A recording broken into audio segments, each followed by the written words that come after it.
Halo, selamat pagi teman-teman kelas bimbingan pribadi sosial. Kali ini kami dari kelompok 4 mau mempresentasikan PPT kami yang memiliki topik yaitu cakupan ataupun skop topik sosial dalam bimbingan dan konseling.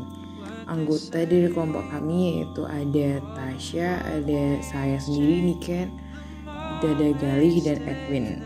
Langsung saja dimulai presentasinya. Pengertian bimbingan sosial.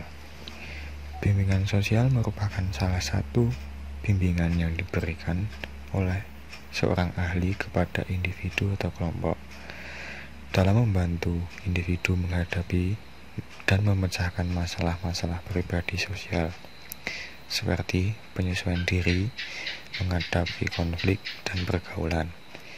Berdasarkan pengertian yang dikemukakan oleh W.S. Winkel yang dikutip dari jurnal Kalilah 2017, dapat diketahui bahwa bimbingan sosial merupakan bimbingan untuk menghadapi keadaan batin, mengatasi pergumulan hatinya sendiri di bidang pribadi sosial, sehingga individu mampu mengatur dirinya sendiri serta dapat membina hubungan baik dengan lingkungan atau pergaulan sosial.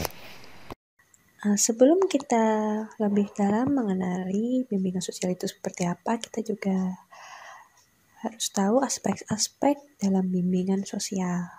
Nah, aspek-aspek dalam bimbingan konseling sosial ini untuk membantu siswa dalam berhubungan dengan masyarakat di lingkungannya dengan berdasarkan budi pekerti yang luhur, tanggung jawab kemanusiaan, sopan santun yang ada dalam masyarakat, dilandasi oleh rasa kebangsaan yang tinggi, serta diiringi dengan rasa toleransi juga, tenggang rasa, tidak mau menang sendiri, dan juga rasa memberi dan menerima di tengah lingkungan yang memiliki banyak perbedaan. Selain itu, bimbingan sosial juga membantu mengembangkan kemampuan berkomunikasi yang efektif di tengah masyarakat yang luas. Nah, setelah ini ada aspek-aspek bimbingan konseling secara rinci ya, teman-teman. Adapun aspek-aspek dalam bimbingan sosial adalah sebagai berikut. Yang pertama, pemantapan kemampuan berkomunikasi baik secara efektif baik melalui lisan maupun tulis. Sebab dengan kemampuan komunikasi yang efektif, maka seorang individu dapat menyampaikan gagasan dan pikirannya kepada orang lain. Yang kedua, pemantapan kemampuan menerima dan menyampaikan gagasan secara argumentasi dengan cara yang dinamis, kreatif, efektif, dan produktif agar mudah dimengerti oleh orang yang mendengar.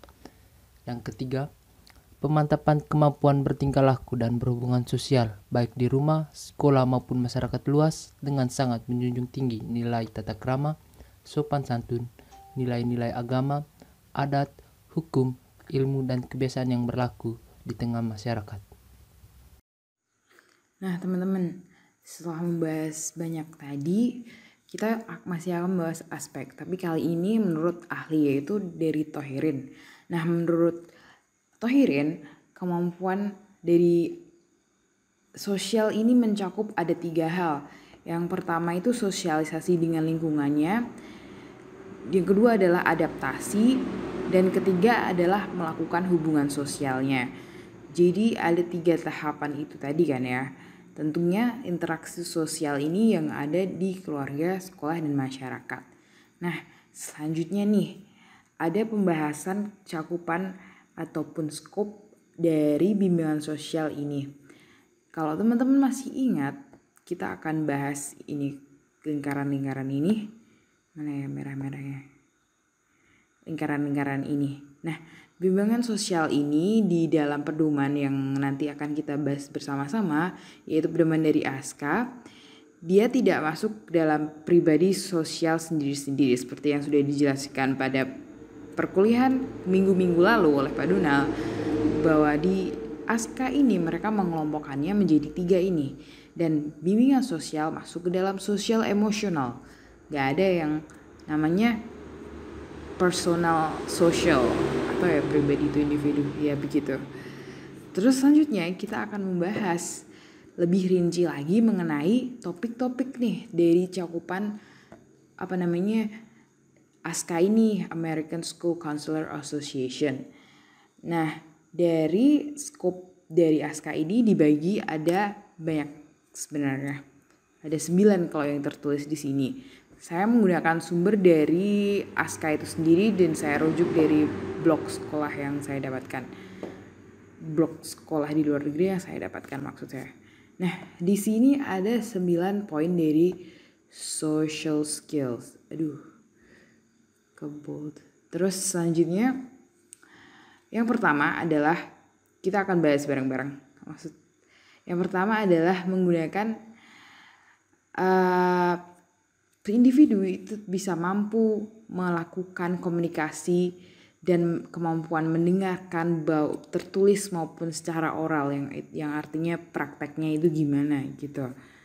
Yang kedua adalah memberikan suatu hal yang positif dan mendukung yang berhubungan dengan murid siswa-siswa lainnya, yaitu hubungan relasi interaksi sosial dengan siswa lainnya.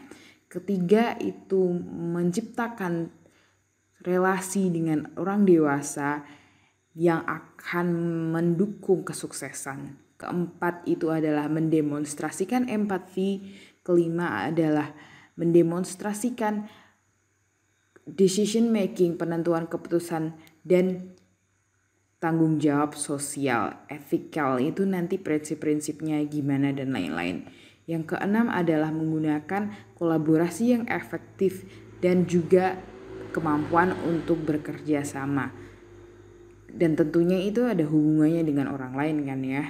Terus yang ketujuh adalah menggunakan kemampuan kepemimpinan dan kerjasama untuk bekerja secara efisien, efektif maksud saya di dalam tim ataupun grup yang beraneka ragam. Ke-8 adalah mendemonstrasikan kemampuan advokasi dan kemampuan untuk asertif. Ini kemampuan asertif ketika diperlukan. Advokasi itu menurut saya merupakan kayak condong menyuarakan apa maksudnya gitu, mendemonstrasikan apa keinginannya di dalam khalayak umum dan juga lain-lain. Dan yang terakhir adalah mendemonstrasikan kedewasaan sosial dan kemampuan perilaku yang appropriate, yaitu layak ataupun benar di dalam situasi dan lingkungan. Begitu adalah standar dari social skills menurut ASCA.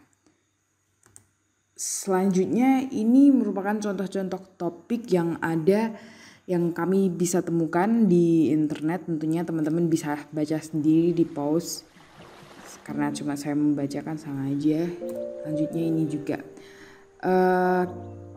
terakhir sudah selesai presentasi dari kelompok kami. Terima kasih teman-teman, jangan lupa buat jaga kesehatan. Selamat pagi dan semangat terus karantinanya di rumah aja. Oke. Terima kasih, kami dari kelompok 4. Selamat menempuh kuliah online. Yeay. Dadah.